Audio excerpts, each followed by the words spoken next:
Magandang umaga sa ating lahat mga konstruksyon.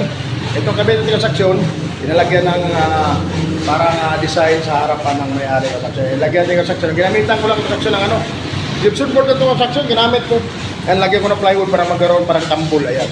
Parang siya konstruksyon ba. Cabinet ng konstruksyon. Tapos ngayon, lagyan natin ito konstruksyon kasi. Kaya walang pintura pa ito, plywood pa ito konstruksyon. Mayroon tayo nalagay niya itong konstruksyon. Lagyan natin siya ng WPC. WPC nga ang design niya kasi parang 1x1 style. Yan, ito construction, lagay tayo construction yan. Ayan. Ayan ang construction. Kahapon construction, umpisa na pagkabit construction. Meron kami nakabit ito construction. Ayan, nakakabit na kami construction. Yan, yan ang niya construction sa cabinet niyan. Lagay namin design yung construction. Meron na construction na yan. Kaya walang pintura yung plywood yung construction kasi lagi-dikitan pa namin ng WPC ito construction. Yan. Yan ang gawing design ng construction. Lagay namin dyan. Ginagamitan ko lang siya ng no nails for construction. Ito lang ginamit ko construction, no nails lang. Pinandikit ko ito, no nails.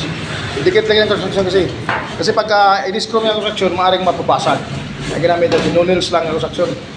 Kapitan na natin ng no nails. Ayan. Ganun lang ang construction niya.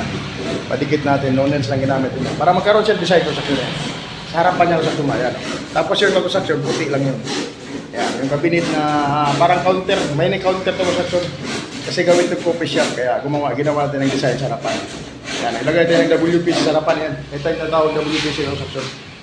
Yan, ayusin niya ng construction. Kabitan niya ng construction yan. Ito lang pagkabit ng construction, dikit-dikit lang yung construction. Yan ang construction, lagay tayo padikit yung construction. Yan, ito lang construction, no? Lagay tayo padikit ng construction yan. Yan. Dikitan natin yung dulo, ito lang. Pinakadugtungan yung construction. Sila itong construction. Padikit lang yan.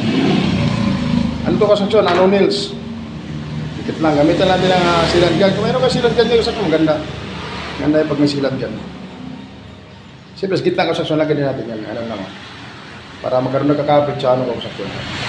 Sealant gun ang ginamit yung construction. Dikit lang. Ganyan ang construction ko simple. Tapos idikit natin yung construction. Siyempre, hindi naman makaagad tigas kaagad yung construction. Hintayin natin yung tumigas bago natin bitawan. Yan. Yung construction simple yan. Meron na siyang palikit yung construction. Dikit lang natin yung construction para magkaroon siya ng construction, o. Ayan, construction yan. Dito yung dugtong construction yan. Dugtong natin yan yung construction ito. Dikit natin yung construction. Ganun lang construction, o. Yan. Ganun lang pagdikit yung construction, o. Yan. Yan ang construction na. Dikit na siya. Yan, o. Tukuran lang ko sa paa ko construction. Yan, o. Ganun lang kasimple construction. Yan. Kadikit na construction. Ayan, nakadikit na yung construction. Hintayin natin tumutuyo-tuyo yung construction bago natin bitawan.